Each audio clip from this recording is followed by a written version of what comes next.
Hey there! If you're looking for a fun and easy way to earn rewards, including cash and prizes, check out the link in the video description. Nigel Farage today hailed Clacton-on-Sea as the most patriotic part of Britain as he launched his bid to become the seaside town's new MP.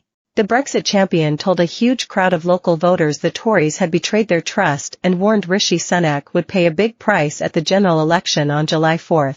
Shouts from the crowd included "Get Nige" and "We love you Nigel" as huge numbers of Mr Farage supporters gathered near Clacton Pier.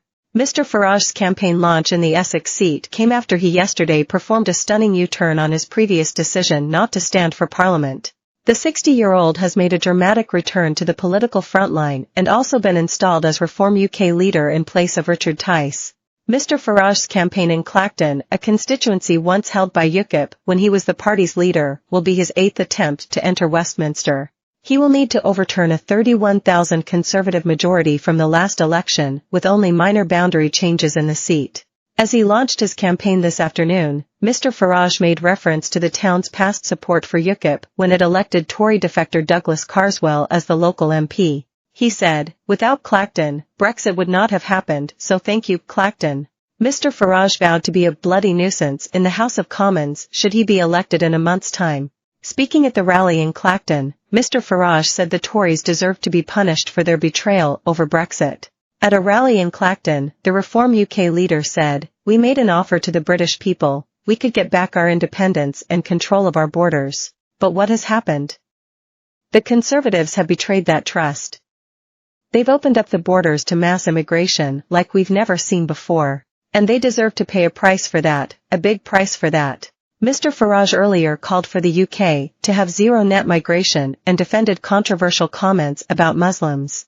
The newly installed Reform UK leader, who has sent Conservatives panicking with his return to the political frontline, said immigration had exploded in recent years. The Brexiteer insisted certain sectors of the economy would have to put up with shortages in a bid to reduce the number of arrivals into the country. Mr Farage claimed this would drive up wages and encourage people to learn skills rather than heading off to university and doing social sciences. He also risked stirring up a fresh row this morning in a fiery clash with BBC Radio 4 Today presenter Michelle Hussein.